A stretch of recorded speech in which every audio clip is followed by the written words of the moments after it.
La clase número 26 se denomina la crónica y el objetivo de ella es conocer y comprender los elementos componentes de la crónica y su aporte al lenguaje. Entendamos qué es lo que es crónica como concepto. ¿Cuál es la definición, verdad, que nos liga al lenguaje? El término crónica tiene su origen en latín, con CH, crónica, cuyo antecedente etimológico se halla en el concepto griego crónica biblios, ¿ya? Biblios es libros, o libro. Biblia, conjunto de libros. El término hace referencia a un relato que narra acontecimientos según su organización cronológica. De hecho, en griego, ¿verdad? El tiempo se dice cronos, y al mismo tiempo se designaba al dios del tiempo. Este ser monstruoso, ¿cierto? Que en un momento dado, incluso hasta devoraba a sus hijos, entre ellos Zeus, bueno, el dios del tiempo, o el tiempo. Entonces, cuando se quería señalar en la antigüedad un relato de manera o bien apegado a las normas, por ejemplo, cronológicas, es decir, de más antiguo a más reciente, se hablaba ahí de crónica, ¿ya? De hecho, la misma raíz, crónica, cronología, ¿ya? Cronómetro, que mide el tiempo. Todo tiene que ver con ese ámbito de tipo temporal. Ahora, algunas expresiones que nos van señalando la importancia y aplicación de la crónica. Por ejemplo, cuando leí por primera vez la crónica de Marco Polo, quedé fascinado, dice una expresión. El diario El Vespertino publicó una interesante crónica sobre el partido de ayer. Las crónicas de la cumbre señalan que el mandatario uruguayo se retiró ofuscado. Entonces, ahí tenemos tres elementos de las crónicas que pueden ser considerados, ¿verdad? O reflejan los tipos de crónica, ¿cierto? El primero sería una crónica de tipo histórica, ¿cierto? El segundo, una crónica de tipo deportiva, y el tercero, una crónica de tipo política. Todo eso, ciertamente, establecen, nos permiten, ¿verdad?, acreditar la importancia de la crónica como elemento importante del lenguaje, ¿ya? La persona que redacta una crónica recibe el nombre genérico de cronista. Nombre genérico de cronista. ¿Qué significa genérico de cronista, verdad? Que puede ser un periodista o una periodista, ¿verdad? Pero también puede ser un escritor o puede ser una persona que por oficio aprendió esta instancia y la realiza. No necesariamente que tenga estudios formales, universitarios, por ejemplo. Puede ser una persona que con o sin capacitación, ya, se lanza, digamos, al ruedo, ¿verdad? Y empieza a redactar crónicas. Y después, por uso, por costumbre, o a lo mejor por talento innato, puede llegar a ser un buen o una buena cronista. ¿Cierto? Ahí tenemos un cronista de ciertos años, ¿cierto? Ahí con su máquina de escribir, tan típica en los años 70, en donde el periodista, el cronista, era prácticamente compañero inseparable de las máquinas de escribir, ¿ya? Famosas Underwood, que eran las típicas de esa época. Y después, ¿verdad? Hay un grupo ya de periodistas o cronistas más modernos, ¿cierto? En una instancia que, bueno, ahí se apresa con un computador, ¿no es cierto? En la cual hoy día el mundo digital, como todas las otras esferas de la vida, ¿verdad?, han copado esta actividad. No se entiende o sería muy difícil desarrollar el género crónica, ya sea periodístico o también literario, sin el uso de la computación, de estos dispositivos, ¿ya? Ahora, dentro de las características de la crónica podemos incluir, la crónica es un género al que es un tanto difícil o complicado de definir, ¿ya? Sin embargo, podríamos afirmar que existen dos tipos de crónica, la periodística y la literaria. Ambas se caracterizan por relatar sucesos que se han presentado en el orden en que lo han hecho, ¿ya? Aunque esto más se respeta en la crónica de tipo periodística, más que en la crónica, ¿cierto?, de tipo literario. En la primera hay algo que es innegociable, que no se debe, o que no debe, perdón, contener ni un gramo de fantasía. Ahí está claro que es una metáfora, eso, un gramo de fantasía. La fantasía no se puede medir en gramos, ¿ya? Pero en el fondo es que todo sea verdad, que nada sea ficticio o fantástico. En la segunda, es la crónica literaria, puede darse el lujo de incluir ficción, En ambos casos, quien se encarga de recopilar y narrar hechos se conoce como cronista. Cronista. Aquella persona, repito, tenga formación formal, universitaria o no, pero hace las crónicas. En ese sentido, los cronistas de Indias, es decir, en los tiempos, ¿verdad?, de la conquista, eran los autores que tras la llegada europea a América se dedicaron a describir las costumbres de los aborígenes que habitaban en suelo americano. ¿Ya? Yo usé un ejemplo, pero hay muchos. Hay muchos. De hecho, por ejemplo, grandes procesos históricos, demográficos, políticos, bélicos. Hoy día nosotros conocemos a estos cronistas, ¿ya? Que arriesgando muchas veces su propia seguridad, ¿no es cierto? Porque muchas veces estos cronistas no tenían formación militar. Algunas veces que sí. Yo recuerdo, por ejemplo, la película, Nacido para Matar, ¿ya? Nacido para Matar, que narra la guerra de Vietnam. Bueno, esa película, también en su título en inglés, ¿verdad? Full Metal Jacket, ¿ya? Nacido para Matar en castellano, título en castellano, ¿verdad? Bueno, muestra cómo ya en la guerra de Vietnam había toda una división de periodismo militar, fíjense, cuyos periodistas eran soldados. Pero eso no siempre ha sido así. Los corresponsales de guerra, por ejemplo, que ya están presentes en la guerra del Pacífico, en la guerra de secesión estadounidense, por ejemplo, ya había corresponsales de guerra, muchas veces eran civiles que acompañaban a las tropas, ¿verdad?, redactando, cuando ya se disponía de cámara fotográfica, ¿verdad?, captando alguna instantánea de las batallas, etcétera. Por eso hay registros incluso hasta visuales de esos acontecimientos. Y los cronistas participaban de ello de manera bastante importante, ¿ya? Bastante importante. Por ejemplo, la llegada de Colón a América y todo ese proceso, 1492, ¿verdad? O los viajes, el primero, el que recorre el Caribe, el segundo, también, ¿verdad? Lo que hoy día es la isla la Española, ¿verdad? Santo Domingo. El tercero, donde por primera vez, yo no sé si nuestros hermanos venezolanos sabían este dato, que la primera vez que Colón pisó tierra firme fue en Venezuela. No sé si sabían este dato. Si no, pucha, qué bueno que yo se los pude entregar. Y si lo sabía, excelente. La primera vez que Colón pisa tierra firme en el continente americano fue en Venezuela. Lo que dice el territorio venezolano, sépanlo. ¿Ya? Porque antes, la bajada a tierra de Colón fue más bien en islas. Pero cuando desembarca en continentes y tal cual, es el tercer viaje en costa venezolana. ¿Ya? Eso de verdad se lo señalo. Bueno, pero ¿cómo sabemos eso? Gracias a los cronistas. Cuando yo hablaba, ¿verdad?, de la primera vuelta al mundo, de Magallanes, el Cano, de todos los sufrimientos que ocurrieron, las penurias que llevaron, ¿verdad?, a casi 2.000 hombres que surgieron o que salieron de Sevilla en la 1519 y volvieron 19, ¿ya? El Cano y otros compañeros, entre ellos el cronista italiano Antonio Pigafetta, ¿ya? Este señor, ¿verdad?, que con bastante tenacidad y bastante resistencia, por supuesto, logró sobrevivir y también que sobrevivieran sus escritos. Por eso nosotros sabemos, ¿verdad?, todos los lugares que fue visitando Magallanes primero y el Cano después, ¿verdad? Y incluso hasta los nombres de los lugares. Porque el Océano Pacífico se llama Océano Pacífico. Justamente fue la expedición de Magallanes y eso lo logró retener, ¿verdad?, en su crónica Pigafetta. Pues a la salida del estrecho, que hoy lleva su nombre, ¿verdad?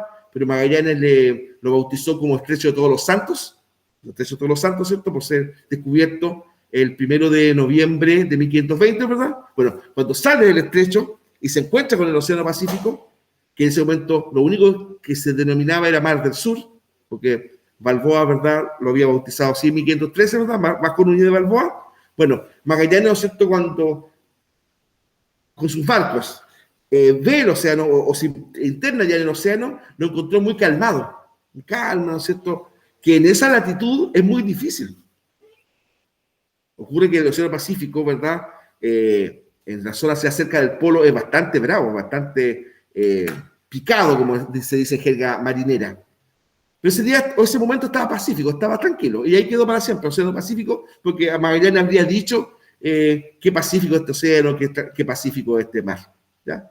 Bueno, eso solo sabemos por una crónica, la crónica, ¿verdad?, histórica de Antonio Pigafetta, lo mismo porque ese tema se llama La Patagonia, no voy a echar cada detalle porque también sería materia de historia, la verdad, más que de lenguaje, pero también nosotros, ¿verdad?, sabemos que Magallanes pensó, cuando desembarcó en el estrecho de Magallanes, ¿cierto?, que esas tremendas huellas que habían en la nieve correspondían a unos hombres gigantes que tenían tremendos pies. Por lo tanto, se les bautizó como patones o patagones, de la zona Patagonia. Después, con el tiempo, se supo que, si bien es cierto, los Aoniken, que vivían ahí en la orilla norte del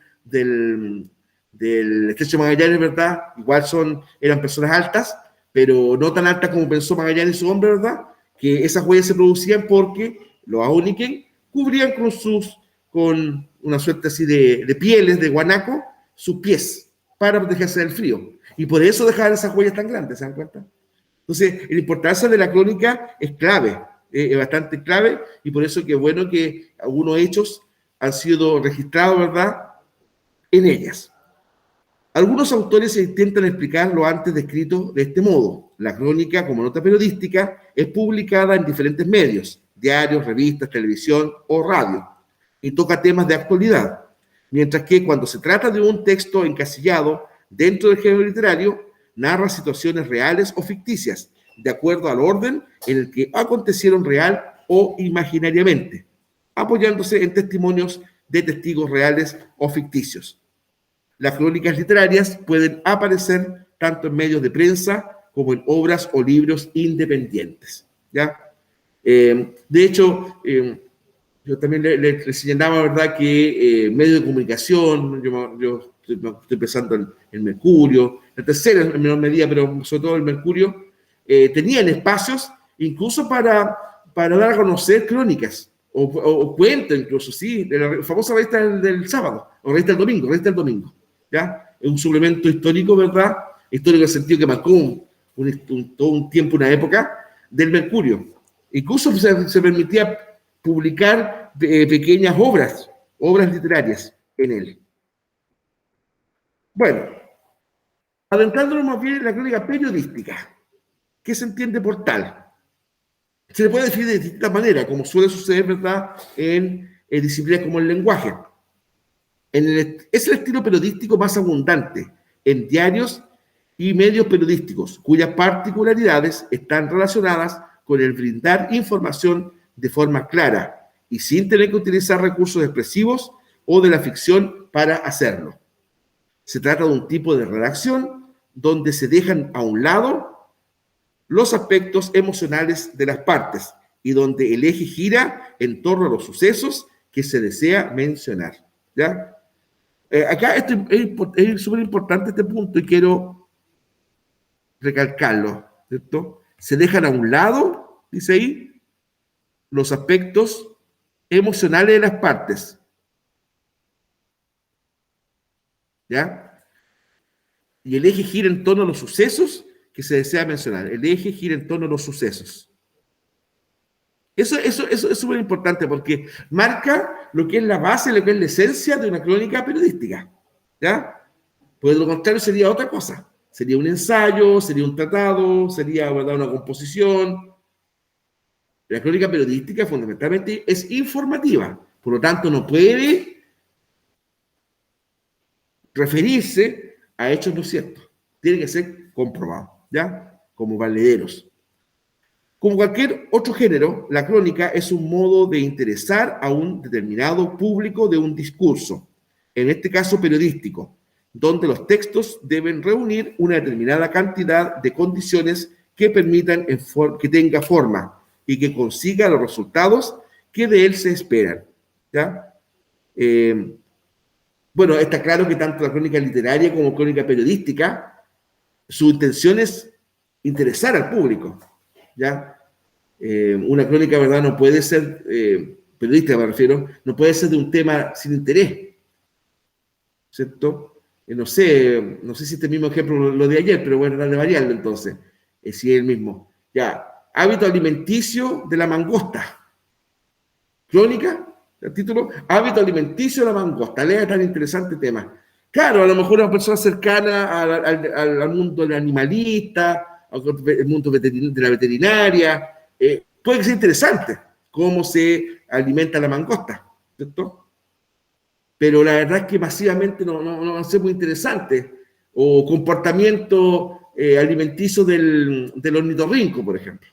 Este curioso mamífero neozelandés, ¿verdad? Parece, claro, que uno de los pocos, o tal vez el único que pone huevos. Un mamífero que pone huevos. Un tema muy raro. Bueno, claro, a lo mejor el ornitorrinco en sí mismo es muy interesante de estudiar, digamos. Pero ya más allá no. O también caemos, ¿verdad?, en lo que se denomina crónica o público de nicho. Nicho, ¿cierto? Que es un segmento muy específico de la población que se interesa por un punto también específico o por un tema también específico. ¿Ya? Entonces, está claro que en una crónica, a un editor, por ejemplo, le llega la crónica de uno de sus periodistas, y si el tema siente que va a impactar, ¿verdad?, que la gente va a necesitar incluso hasta más información, obviamente va a dar el visto bueno. Pues si el otro le aparece con un tema que, claro, que puede ser muy intelectual, muy científico, ¿verdad?, pero no de connotación, ¿no es cierto?, masivo popular, sería raro, ¿verdad?, que le dé el visto bueno a ese editor. ¿Ya? Bueno, de ahí tenemos dos ejemplos de crónicas, por ejemplo, crónica de espectáculo, grandiosa noche de jazz, vinos y blues. Se presentaron Black Hats, de sombreros negros, ¿verdad?, y Contra Cuarteta, ¿cierto? Este tipo de música, el jazz. Está claro que el público que sigue el jazz es un público bastante selecto, no es una música masiva. No podemos comparar con el reggaetón, por ejemplo, que cosa más horrorosa, pero bueno, no podemos comparar con el reggaetón. El jazz es más bien, ¿verdad?, de un público bastante selectivo, incluso limitado desde el punto de vista etario. ¿No? Ignoro si hay jóvenes que les gusta el jazz. Debe haberlo, sin duda, pero la verdad es que más bien el jazz como propuesta musical, ¿verdad?, es más bien algo de generaciones tanto mayores. Clínica deportiva. Le dice ahí Sergio Sánchez, se negó a jugar en Oporto. Ya, está claro que generalmente las crónicas deportivas, especialmente de fútbol, por ejemplo, son masivas. Ya, pero ni ese señor Sergio Sánchez, que no es demasiado conocido, ya entiendo que es un jugador español, ni el Oporto, ya también es uno de los clubes más importantes de Portugal, ¿verdad?, junto con el Benfica, pero tampoco no estamos hablando del Real Madrid o del Barcelona o del Manchester United o del Bayern Múnich. Ya estamos hablando de un club importante en su país, ¿verdad?, que alguna vez fue importante a nivel continental europeo, pero hoy día ya no lo es tanto. Entonces, esa información probablemente a quiénes les va a interesar, a los hinchas del Oporto, ¿ya? O de repente podría ser también una seguidora o seguidor clave, ¿verdad?, del fútbol europeo, que puede haber. A todo esto llama la atención que en nuestro país, por ejemplo, se ven niños, por ejemplo, el que arrasa fundamentalmente el Barcelona, ¿eh? Los otros equipos europeos no tanto. Es más fácil ver un niñito aquí en Chile con la camiseta del Barcelona que del Real Madrid, por ejemplo. ¿Ya? Barcelona, tal vez a lo mejor por la presencia de los chilenos ahí en un momento dado, pudo haber sido, o a lo mejor antes, una década anterior, ¿verdad?, cuando brillaba Iván Zamorano en el Real Madrid, a lo mejor ahí había más hinchas del Real. ¿Ya? La crónica deportiva. Bueno, es importante tener en cuenta 4 aspectos fundamentales que debe considerar toda crónica, independencia sea deportiva, judicial, bélica, histórica, lo que fuera, ¿ya? Primero, el contenido, lo vamos a enumerar acá. Esto va a dar pie, ¿cierto?, a la pregunta formativa que ustedes hicieron, ¿cierto? Primero, el contenido. ¿Qué se refiere a eso? El hecho que se narra. El hecho que se narra. Segundo, la forma. Es el enfoque que se le da al tema. Hoy día no es tan simple encontrar un tratamiento neutro. Lo más probable es que un periodista, un cronista o una cronista o una periodista, ¿verdad?, tenga claro, o sea, lo más probable es que tenga clara su postura frente al tema. Claro, antaño éticamente se decía que esa persona no debería manifestar claramente su postura frente a un tema. que debería dar la posibilidad, ¿no es cierto?, al lector, a los lectores, a los auditores, a los telespectadores, ¿ya?, que a partir de los elementos que se entregan en esas crónicas, puede formar opinión. ¿Ya? Incluso se decía que los grandes periodistas, grandes cronistas, ¿verdad?, eran formadores de opinión. Hoy día la verdad es que no. Por lo general, ¿verdad?, muchos periodistas y cronistas establecen su posición y se nota, es notorio, digamos. ¿Ah? Incluso durante los debates, claro, los debates políticos, uno se da cuenta cuando un periodista tiene una postura cercana a uno u otro candidato. A modo de broma, por ejemplo, otra vez se decía que Mirla Schindler, de CNN, le brillaban sus ojitos con Boris, por ejemplo. No creo que estaba enamorada de Boris, sino que compartía el ideario de Gabriel, ¿ya? Y era muy antipática, según lo que se criticaba, ¿verdad?, con otros candidatos.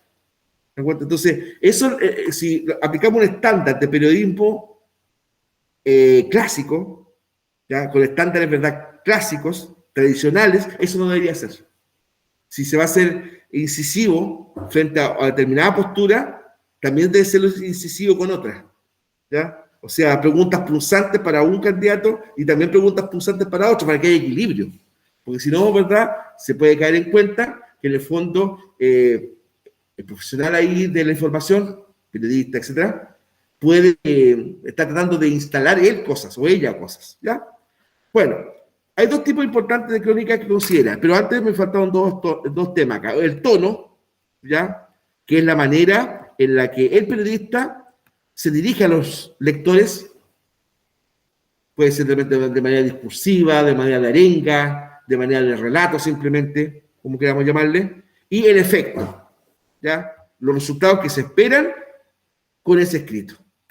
Y los efectos, en un momento dado, pueden ser bastante distintos a lo que el propio periodista o cronista se propone, ¿ya? De repente, en un momento dado, los efectos pueden escaparse de las manos. A veces, o muchas veces, mejor dicho, importantes reportajes, crónicas periodísticas han derribado estructuras, autoridades. Le pongo un botón de muestra. Una investigación periodística fue lo que dio curso a la situación de acusación constitucional que en este momento afecta al presidente Piñera, por ejemplo. Fue una investigación periodística de un grupo de periodistas extranjeros, ¿verdad?, que dieron a conocer los famosos Pandora Papers. Distintas personalidades, ¿verdad?, del mundo, políticos, artistas, deportistas, ¿verdad?, que tuvieron que ver con distintos negocios, con evasión de impuestos, depósitos, ¿verdad?, en paraísos fiscales, y algo muy cercano o ya totalmente involucrado con la corrupción. Si, por ejemplo, ustedes escuchan el concepto paraíso fiscal, le dicen ya, las Islas Vírgenes, ¿verdad?, en Centroamérica es un paraíso fiscal. Claro, uno puede escuchar cosas, pero es interesante preguntarnos, ¿ya qué es lo que es un paraíso fiscal? O tiempo atrás, hace bastante tiempo en realidad, el ex entrenador de la selección chilena, ¿cierto?, Sampaoli, Jorge Sampaoli, después se descubrió que él había solicitado a la AFP que su sueldo se le depositara en un paraíso fiscal, que era la Isla Caimán, en el caso de Sampaoli. Bueno, ¿qué son los paraísos fiscales? Bueno, son aquellos lugares, ¿verdad?, del mundo, ¿cierto?, en donde uno puede depositar importantes cantidades de dinero y el pago de impuestos es mínimo. Es mínimo. Prácticamente o no se paga impuestos o algo muy, muy menor. Sepan ustedes que si uno tiene, por ejemplo, cuentas bancarias, documento a plazo, todo eso está sujeto a impuestos, ¿sí? O sea, todo lo que a ti te genere interés debe ser declarado, ¿ya?, y sujeto a impuestos. Si, por ejemplo, uno tiene una cuenta bancaria que te está generando intereses, ¿ya?, es sujeto a impuestos, de acuerdo a ciertos montos, ¿sí? Bueno, sépanlo. Ese tema, ¿verdad? Oye, no solamente políticos como Piñera, sino que de repente, por ejemplo, leía por ahí Luis Miguel estuvo involucrado, Chayanne estaba involucrado, vejez, Shakira estuvo involucrada en España, ¿verdad? También gente de la movida española, me parece que Miguel Bosé, etcétera. Todos se defienden como gato de espalda, señalando que no, que no está de concierto, pero eso, independiente ya del detalle en sí mismo del famoso tema de los Pandora Papers, ¿ya? Si eso se destapa a partir de una investigación periodística. Aquí en Chile lo recoge Ciber Chile, que es un centro de estudios periodístico independiente, ¿verdad? Que hace bastante tiempo tiene en la mira al presidente Sebastián Piñera. Esto por algunas irregularidades que se dice que ha realizado, ¿verdad?, en su vida empresarial como inversionista, ¿se dan cuenta? Lo cual generó, por otra parte, una acusación constitucional. O sea, el tema no es tan simple así nomás. Le podría costar el cargo al presidente si se dan ciertas condiciones. Se dice que en la Cámara de Diputados estaría aprobada esta acusación, ¿verdad? Pero que en el Senado podría ser frenada. Pero ya sería la segunda acusación que se le hace al presidente de la República en este segundo mandato. Reitero, todo eso que estoy hablando surge a partir de crónicas periodísticas, ¿verdad?, de periodismo de investigación. Por tanto, es una herramienta clave en una democracia, ¿no es cierto? Y sobre todo, debe usarse con la mayor de las responsabilidades. Chile puede decir lo que quiera, pero todo lo que dice tiene que tenerlo respaldado. Porque si no es así, entonces estamos claros en un caso de calumnia o simplemente persecución de tipo político partidista, ¿ya? Entonces eso es clave. Pero sumando y restando, siempre es necesario defender el periodismo libre, ¿ya? Y la democracia lo permite, las dictaduras no, ¿ya? Por eso todos los dictadores, todos, digamos, sin excepción, una de las primeras cosas que hacen es perseguir el periodismo libre. Los países que hoy día se encuentran bajo dictaduras, por ejemplo, no existe el periodismo libre, o es perseguido, o amenazado. Sus periodistas literalmente perseguidos, muertos muchas veces por este tema. Se les niega a veces, o por ejemplo, cuando era periodismo en papel, ¿verdad?, hasta el papel para imprimir sus publicaciones. O señales, ¿verdad?, de tipo internacional que los distintos regímenes la han cortado en su territorio. ¿Se dan cuenta? Entonces, es un tema, ¿ya? Eso está claro que el periodismo como principal, el periodismo libre me refiero, como principal, ¿verdad?, elemento de una patria libre, ¿verdad?, de una democracia, de verdad, es un tema que hay que cuidar. Hay dos tipos de crónicas, de interés humano y de interés social, ¿no es cierto? De interés humano, desde un enfoque humanista, se intenta motivar ciertas emociones en el lector a partir de hechos, donde personas se interesan por personas. Suele encontrarse en temas de interés social, sobre todo catástrofes, acontecimientos dramáticos relacionados con la vida en sociedad, ¿ya? Pero ahí, fundamentalmente, el de interés humano cala hondo ahí un sentimiento como la solidaridad, ¿verdad?, como la ayuda mutua. A ese, por ejemplo, el reportaje o crónicas que se dan en torno a personas que están pasando por enfermedades, cuya cura o cuyo tratamiento es muy caro. Entonces, bueno, y eso remesa también el objetivo del periodismo, además de informar una situación, por ejemplo, como la que estoy señalando, además de eso, el periodismo, ¿verdad?, intenta generar un cuestionamiento de conciencia, como nación, como país, ¿verdad? Entonces, no sé si dije el tema de ayer de esta familia cuya hija, ¿no es cierto?, necesitaba un remedio, ¿ya?, cuya cajita que le duraba 15 días, cuesta en mercado, ¿cierto?, farmacéutico 1.800.000 pesos, muchachos. Entonces, ¿qué familia de cualquier estrato, o sea, un estrato medio y vulnerable, ¿verdad?, tiene eso? Imagínate, 3.600.000 mensuales para 2 cajas. O sea, ya, si se desarrolla esa idea, sería una crónica de interés ahí humano, ciertamente. Pero también va muy de la mano con la crónica de interés social. Su enfoque es íntimamente social, suele utilizarse para tocar temas como los reclamos sociales, la pandemia del COVID-19, ¿verdad?, los conflictos de carácter gremial, sindical, étnico, de género. Ya, por ejemplo, el conflicto de carácter gremial. Esto sería interesante distinguir ahí, creo que es un gremio y creo que es un sindicato. Un gremio puede ser, ¿verdad?, una agrupación de empresarios incluso. Por eso se dice gremio de los camioneros, gremio del comercio.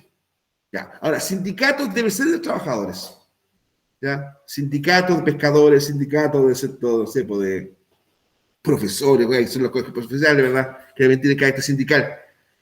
¿Ya? O sea, el gremio puede ser incluso de empresarios o microempresarios. Si distintas pymes, que ya están tan en boga, la verdad, se juntan y crean ahí una institución que lo represente, sería un gremio de las pymes, de tal rubro, ¿cierto? Sindicato sería más bien una asociación, ¿verdad?, de defensa de los derechos de trabajadores y trabajadoras, ¿ya? Ya, bueno, conflicto étnico, de razas.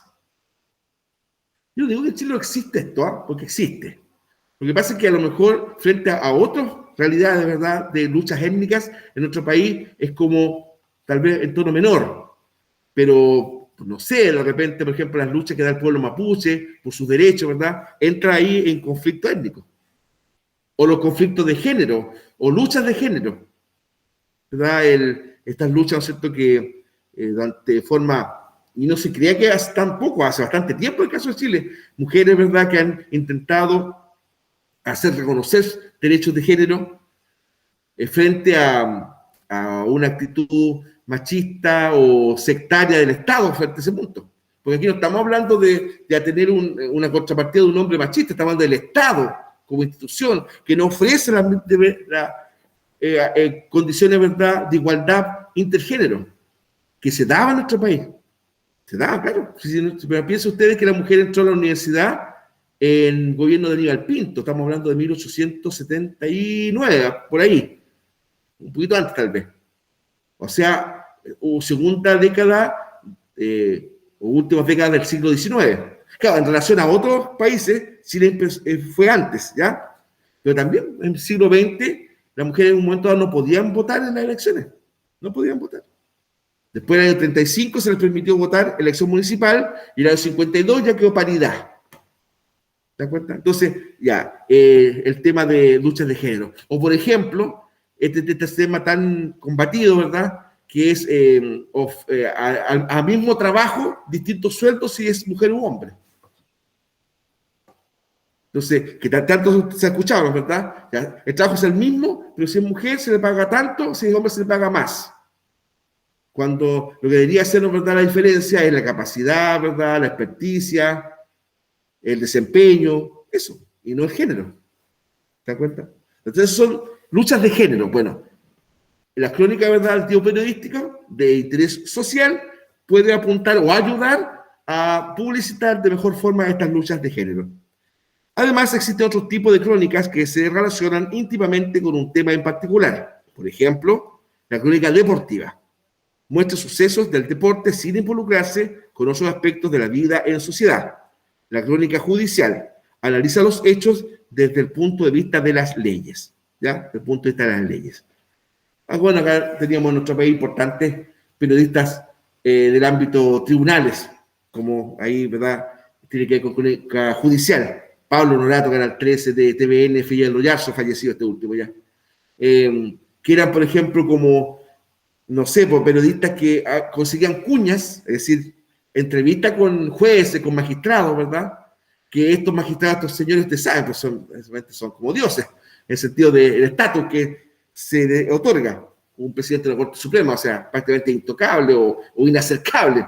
Bueno, pero ellos, en Chile hemos tenido importantes históricos presidentes de la Corte Suprema, por ejemplo, Servando Jordán, más atrás en el tiempo Rafael Retamal, ya Agustín Eizaguirre, no sé si Agustín, pero bueno, Eizaguirre, ¿verdad? Etcétera. Hugo Dolmech. A veces, por ejemplo, estos señores que estoy hablando, pesos pesados a nivel de Poder Judicial, prácticamente les conceden entrevistas solamente a determinados periodistas que constantemente cubrían tribunales, como Pablo Norato o Fidel Oyazo. ¿Ya? O Fidel Oyazo. Entonces, es una crónica importante. A todo esto mañana reeditan en Mea Culpa. Tiene mucho de morbo en todo caso, ¿eh? Un programa más bien de dramatización de crímenes, el tema judicial, ¿no es verdad? Pero que se basa justamente en investigaciones periodísticas, Mea Culpa. Tengo entendido que lo dan mañana en TVN, por si lo quieren ver. Bien, entonces, ¿qué se entiende como crónica periodística, verdad? Y bajo 4 aspectos fundamentales de la crónica periodística. Recuerden que en la respuesta ahí a crónica periodística tiene que estar el hecho de que en una crónica periodística este relato, ¿cierto?, informativo, tiene que apegarse estrictamente a la verdad y los hechos ordenados de manera cronológica, del más anterior al más reciente. Es una crónica, ¿ya? Y es periodística porque, como sale por ahí como metáfora, no puede tener nada de fantasía. Todo tiene que ser real.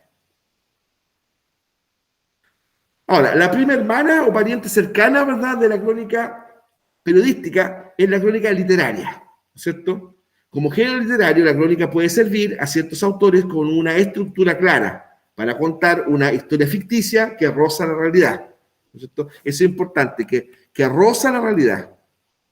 Es decir, ¿no es cierto?, la crónica literaria no es real 100%, se acerca a la realidad o se basa en la realidad, ¿ya? Ese aspecto de la crónica literaria está más cercana al cuento, porque también, ¿se acuerdan cuando pasábamos esta materia de los cuentos? También habían cuentos que estaban basados en hechos reales, pero ficticios. Acá es como lo mismo, digamos. Tal vez a lo mejor la diferencia en que el cuento tiene más elementos literarios ya, personajes, protagonista, antagonista, secundario, la trama, el argumento, la introducción, el cierre. En cambio, la crónica es un relato más plano.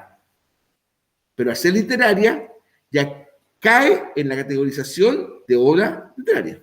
¿Ya? Ya no es como un relato, por ejemplo, o un análisis somero de un partido de fútbol, por ejemplo. ¿Ya? Bueno, existen muchos escritores que han cultivado el género, algunos de forma asombrosa, y que han permitido que se asienten las bases de este tipo de texto literario. Un ejemplo es la obra de Gabriel García Márquez, importante referente del realismo mágico latinoamericano. Comillas, crónica de una muerte anunciada. Eso es de Gabriel García Márquez, uno de los escritores cumbres de la literatura americana, ¿ya? Latinoamericana. Ganó el premio Nobel, ¿cierto? Y eso se le suma a Pablo Neruda, a Gabriel Mistral, chilenos ambos, Miguel Ángel Asturias, guatemalteco. En España, ¿verdad? Jacinto Benavente, José Echegaray, etcétera. No son tantos tampoco, ganadores, por ejemplo, del premio Nobel. Y también una obra importante dentro de la crónica literaria son las crónicas marcianas. Crónicas marcianas del Ray Bradbury, para muchos el creador, ¿verdad?, del género, ¿verdad?, de ciencia ficción. ¿Cierto? De ciencia ficción. O género fantástico. No confundir realmente ficción con ciencia ficción, ¿ya? La ficción es todo hecho real. Esto es ficticio. Y ciencia ficción ya es algo más elaborado, ¿no es cierto? Pretende, ¿verdad?, establecer como una suerte de halo científico a algo ficticio. Temas que tienen que ver con el tiempo, con el más allá, con la vida, con el universo. Todos esos son temas que han sido abordados por la ciencia ficción. O posibles sociedades en el futuro, por ejemplo. Posibles sociedades en el futuro. ¿Ya? Bien. Crónicas marcianas. Una colega en unos videos que les voy a mostrar ahora también nombra otra, por ejemplo, las famosas crónicas de Narnia. ¿Ya? Eso también es otro ejemplo de crónicas literarias. ¿Ya? Un texto, ¿verdad?, de unos hermanos, ¿cierto?, míticamente viajan a un reino desconocido en otra dimensión. Crónicas de Narnia. Bueno, esto lo veíamos ayer, ¿verdad?, los ejercicios formativos. Importante también acordarnos por así decirlo, consolidar el concepto de cronista. Cronista es el escritor que recopila y redacta hechos históricos o de actualidad, en el género literario que recibe el nombre de crónica. En algunos casos ocupaba un cargo oficial cuyo cometido, era desempeñar tales funciones. Hasta la época de la Ilustración era un equivalente de historiador. Hasta la época, esto es importante, hasta la época de la Ilustración, ¿ustedes se acuerdan en qué siglo fue la Ilustración, no es cierto? ¿En qué siglo fue la Ilustración? Ya, siglo XVIII. Ya, siglo XVIII, de 1700 en adelante. Bueno, aquí siglo XVIII, ¿ya? O sea, hasta ese siglo se le consideraba al cronista prácticamente como si, o que hacía el mismo trabajo que un historiador, ya que describía cronológicamente hechos dignos de ser recordados. Realmente, como dije antes, con lo bélico, con lo bélico, lo político, hazañas, etc. Pero ya el oficio historiador tenía una acepción diferente de la de cronista. en su estudio del pasado. Claro, porque está claro que historiador, y usted le puede hacer la consulta que opina nuestro colega Seba, ¿verdad? Yo creo que va a estar de acuerdo conmigo. El historiador, evidentemente, tiene como objeto de estudio el pasado. En cambio, no va a ser cronista. El cronista puede ser una crónica de algo que está pasando en paralelo. Incluso algo que está siendo testigo ocular de lo que está ocurriendo. Las crónicas, por ejemplo, del estallido social. Crónicas, no sé, de la vida al interior, de la vida escolar, ¿verdad? Al interior del CIAPT, por ejemplo. Una crónica, un relato, ¿verdad? Entonces, ¿se da cuenta? Entonces, o sea, ahí el cronista, la cronista, ¿verdad? Puede también ser partícipe de lo que está contando. En cambio, el historiador no. El historiador, ¿cierto?, requiere cierta distancia. Para que un historiador o una historiadora analice de manera correcta, de manera objetiva, de manera más segura un hecho histórico, tiene que tener cierta distancia. Tiene que tener cierta distancia. No puede estar, porque si no es así, el historiador corre el riesgo, ¿verdad?, de no ser objetivo en sus dichos. Y más encima, el historiador no puede llegar y decir cualquier cosa, porque si no, eso sería literatura, ¿ya? Todo historiador que se precie de tal, ¿verdad?, debe tener una correcta contrastación de los hechos. Bueno, el término cronista comenzó a utilizarse más a menudo para designar al autor de relatos contemporáneos, a la par que se desarrolló la historia como ciencia, y con un objetivo que es a la vez narrar y explicar el pasado. ¿Ya? Claro, porque la historia como ciencia no se encargó de hablar de hechos noticiosos. A lo mejor en alguna oportunidad, en la antigüedad sí, pero ya la historia cuando, del punto de vista humanista, se le define como ciencia. ¿Cuál es su principal objetivo? Objetivo es narrar y explicar el pasado. Y ahí está claro que el historiador y el cronista, que en un momento dado hicieron una pega parecida, en este momento ya no. El cronista, por ende, pasó a ser el simple relator de hechos desnudos, recopilador de fuentes o escritor costumbrista, sobre todo cuando se utiliza su función de cronista local. Ahí el cronista también adquirió una connotación un tanto más, concepto más local, más cotidiana, más de nicho, como podemos decir delante. ¿Ya? No tanto, ¿verdad?, como el historiador que es más universal, ¿ya? Por ejemplo, supongamos, historia de la vida de Quillota en el siglo XIX. ¿Ya? Ciertamente eso se relaciona más bien con crónica que con historia. ¿Ya? Pero también podría ser abordado ese tema por el historiador. Vida en la ciudad de Quillota, siglo XIX. La evolución, ¿verdad? Cuál fue la participación de los quillotanos en torno a la guerra de independencia, cuando se transformó en comuna, todo eso. Pero también podría ser objeto más bien de crónicas, más que de historia tal cual. Bueno, ahí, ¿no es cierto?, selecciones múltiples que hablábamos ayer, ¿verdad? Nos damos la respuesta, no sé si igual solamente a lo mejor dar la respuesta, no sé si entrar a comentar mucho, ¿cierto?, a qué se refiere la crónica de interés social, letra A. Conflicto entre gremial, sindical, étnico, de género, etc. La 2, cuando la siguiente característica no corresponde a un cronista, esta, la C. ¿Cierto? Claro, porque el cronista dice ahí una relación muy lejana con la realidad. No, la crónica literaria es una relación cercana con la realidad. Porque si es lejana, entonces estamos hablando de una novela o cuento.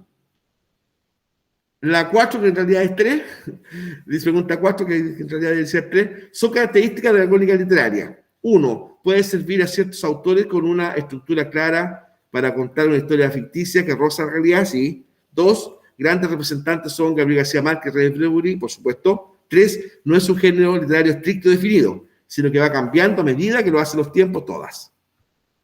Todas, ¿ya? Y las preguntas esenciales que les hablábamos, que repito, están estrictamente en la materia, ya me han llegado algunas, de todas formas, ustedes tranquilos, porque todavía hay tiempo para responderla. Si me las mandó a este rato y yo no contesté, no, pues mañana en la mañana seguiré revisando. Yo ya revisé algunas en la mañana, tanto de lenguaje como de matemáticas, ¿ya? Incluso algunas anteriores también tuve la posibilidad de devolverlas. Muchachos y muchachas, me gustaría ahora, ¿ya? Bueno, te lo tienen, ¿verdad? Estas preguntas, así que pues, para que las trabajen de forma tranquila. Ya, voy a tener aquí la presentación, ¿cierto? Para que la tía Lidia ahí pare la grabación, ¿no? ¿Verdad? Porque vamos a ver